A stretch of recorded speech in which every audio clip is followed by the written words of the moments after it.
Hello, and welcome to Setting the Standard, the podcast about wireless radio standards creation brought to you by the Wireless Innovation Forum. I'm your host and Communications Director of the Forum, Stephanie Hamill. Today, I'm talking to the Forum's Software-Defined Systems Committee co-chair, Eric Nicollet of Thales, about the committee's recently published Timing Service Specification and Supporting Facilities Principles report. Hi, Eric. How are you doing today? Hi, Stephanie. I'm doing okay, thanks. Oh, good. All right, so I wanted to talk to you about this new Harmonized Timing Service Specification and its supporting facilities principles report. Can you give us an overview of these documents and how they came into being? Sure. First, I'd like to remind that in most advanced software-defined radios, the SDR standards are, in general, setting the software interfaces between the radio applications part and the underlying radio platform. So in general, that's what we are talking about. Now, the specification we're talking about, the time service facility, addresses time access and handling. This is a critical capability for modern waveforms. With the demanding accuracy requirements of TDMA protocols, for instance, or the demands of high-speed frequency hopping systems. So the WINF Forum TS3004 modernizes the available SDR standards for this critical time handling capability. And over the years, we had several flavors, let's say, of the same need, depending on countries. I say we had the initial American flavor coming from the JTRS program. Then came a European derivative developed in the ESSOR program by France, Italy, Spain, Poland, Finland, and Sweden. And we even had a German version.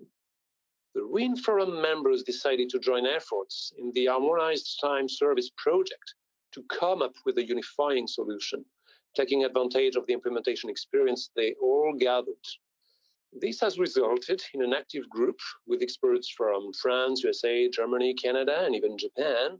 And that's what resulted in the specification we're talking about. Wow, that's a global effort. That's fantastic. So where and how do you envision this being implemented? Well, it's always a bit difficult to say, but I believe it should be implemented on modernized software-defined radios for better structured, less ambiguous, and more capable decoupling between radio applications and radio platforms. The attention paid to the existing background and the known ambiguous pitfall will help adopters to minimize the adoption costs. And those efforts should rapidly pay back thanks to the reduction of integration efforts, the development of more reliable products, and the support of innovation in enabling novel time-critical algorithms and capabilities to emerge. Okay. And I'm looking at the spec. It states that it supports portability of radio applications and hospitality of radio platforms through a generic specification of the time service capability with the associated API and attributes. So can you give me a scenario or an example that exemplifies the benefits of this facility? Sure. I'm gonna take two.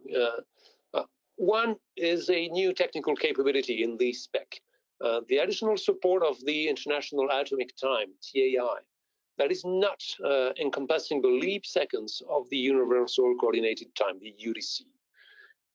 This will enable solution developers to forget about the issues related to mitigation of leap seconds occurrence and avoid to manage associated ephemeresis management over the lifetime of the radio.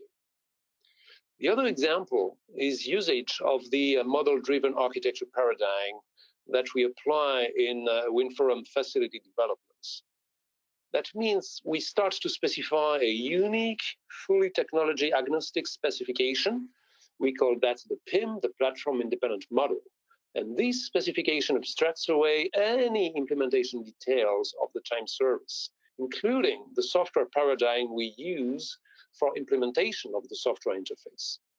Then we develop derived PSMs, platform-specific models, that map this abstract software interface to a variety of popular software implementation schemes.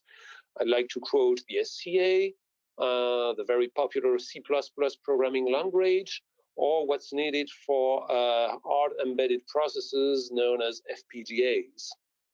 All those having heard the challenges of maintaining consistency across the heterogeneous families of processes in a software-defined radio will rapidly understand the virtues of such a consistent specification approach for heterogeneous distributed processing environments.